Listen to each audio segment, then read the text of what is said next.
Hey guys, today we're going to be talking about compound inequalities with the word or. So we already did the first part of this particular section of chapter 3. Now we're going to do the second part where we're kind of focusing on this. And then this new thing here called interval notation, which we will get to in a minute. So let's go ahead and jump in. But before we do that, I like a good camo joke. Smith, yes sir. Didn't see you at the camouflage practice today, sir. Thank you. Get it? Because he's in camo. All right, solving a compound inequality involving or. It says, what are the solutions of 3t plus 2 is less than negative 7 or negative 4t plus 5 is less than 1? Graph the solutions. In these particular ones, you have to just do two separate inequalities. So I'll start here with the 3t plus 2 is less than negative 7. And we'll just solve this like we know how. So 3t is less than negative 9. Divide by 3. I'm dividing by a positive number, so I don't need to worry about switching my sign. And I get t is less than negative 3. And then just do this other one. So I have negative 4t plus 5 is less than 1. Subtract 5 from both sides. Negative 4t is less than negative 4. Divide by negative 4. In this case, I did divide by a negative, so I need to switch my sign around. And t is greater than 1. So my answer here would be t is less than negative 3, and then you must include the word or. T is greater than 1, and then when we graph it,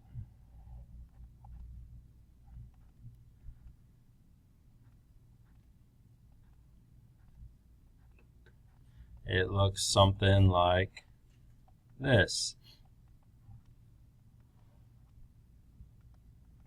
They are both open circle, so open circle, this one goes to the left, all the values that are less than negative 3, and this one goes to the right, all the values that are greater than negative 1. So when you graph or ones, notice that it's not an overlap, it's going in two different directions on the number line. Alright, so here's one for you to try. Go ahead and take a moment, pause, and try this. Alright, so here is the answer I got. So compare yours to mine. If you did not get that, then you made a mistake somewhere. Go back and try to correct it. Alright, interval notation. It says a portion of the number line is called an interval. Interval notation uses special symbols to describe an interval on the number line. This is going to be a really important thing. When you get into upper levels of math, you kind of stop using the inequality signs and you start using these interval signs. For instance, in calculus, when you're talking about a set of numbers, this is what you use. You don't really use these symbols so much, you use these symbols. And so I want you to be aware and familiar and then hopefully start getting a little bit comfortable with them. So parentheses, so these things replace less than or greater than. Brackets, which is this thing, replaces the or equal to ones. Infinity is used when the interval continues forever in a positive direction. Negative infinity is used when the interval continues forever in a negative direction. So make sure you have all this in your notes. You definitely want to pause and write all of that down because you're going to probably need to refer to this often while working on your classwork as well as your checkpoint. Come on. All right, so here's a helpful little chart. So copy this down. The inequality would be x is greater than or equal to 2. So it would graph this way. The way this would work in interval notation is limits. This isn't what limits are in math, but it's kind of the way I think of it. Okay, if this says x is greater than or equal to 2, then the lower limit of that, the left on the number line, the left limit of that value is going to be 2. In other words, nothing is going beyond 2. So 2 is going to be my left value, and then there is no limit going to the right, so I would write that as infinity going this direction. Notice infinity will always have a parenthesis. Okay, because the parentheses means it does not include that value. Because there isn't an actual number of infinity and it's just a concept or an idea of the ongoing number that never ends, you cannot have a value that is infinity. So it's always parenthesis. The bracket is a closed circle. So the left kind of limit, again, this isn't the appropriate math way of describing a limit, but it's just the way I think of these interval notations. This left limit here is 2, and it's a closed circle. You could kind of think of, since the bracket has that line underneath it, that's going to be the same thing as having the line underneath the inequality. I don't know. That might be a way to help you remember. So that's the way that's going to graph. This would be x is less than 2, so that's an open circle, and it graphs this way.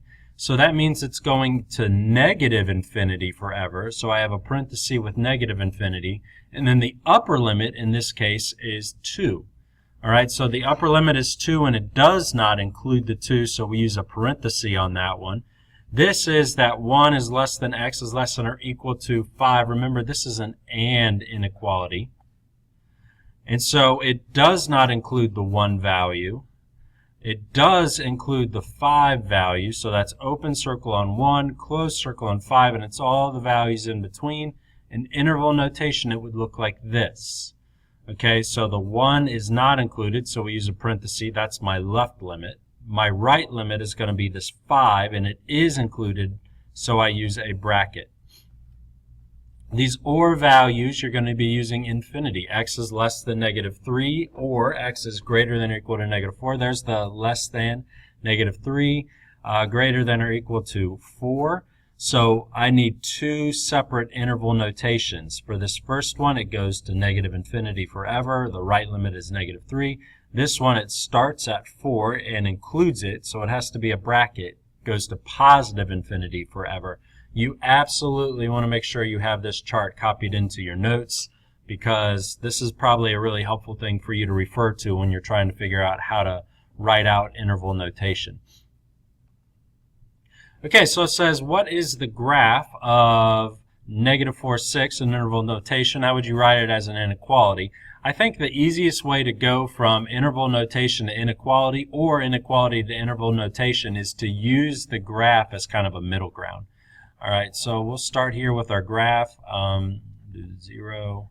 I'm going to count up by 2's here. 6, 4, 2, 0, negative 2, and negative 4. Okay, so this has a bracket at negative 4, which means it is a closed circle. That's my left limit. Nothing goes beyond that. It has a parenthesis at 6, so that is an open circle.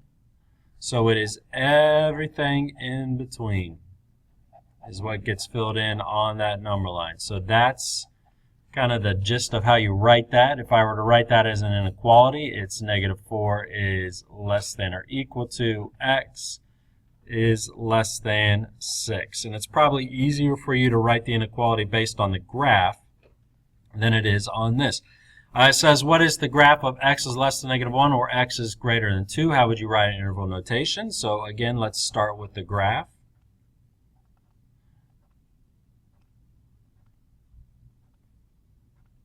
So we'll have 0, 1, and 2, and we'll add a 3. Whoops, that's a 1. And there's the negative 2. All right, so we just graph these. So x is less than or equal to 1. So I'll fill in all these values. And then over here, x is greater than 2. So I fill in all these values and then write it in interval notation. Now remember, this is an OR, so I'm going to have 2 interval notations. This one goes to negative infinity forever, so negative, and then infinity is kind of like a lazy 8. It's laying down. The upper limit is negative 1. It's a closed circle, so I need a bracket. And then I write the word OR. My left limit on this one is a parenthesis with 2 because it's an open circle. And then it goes to positive infinity, and again, the infinities always have a parenthesis. Okay, so that's how you would write that in interval notation. Here's one for you to try. Go ahead and pause, copy out the problems, and give these a go on your own. All right, so here are the graphs and the inequalities. The inequality on this and the interval notation I got for these. If you did not get the same thing, you need to go back and check your work. And that's it for today, so I'll see you in class. Make sure that you have those charts and definitions copied down. This is one for kids that if you don't have that copied down, it will be difficult for you. So make sure that you have good notes for this one, and I will see you in class.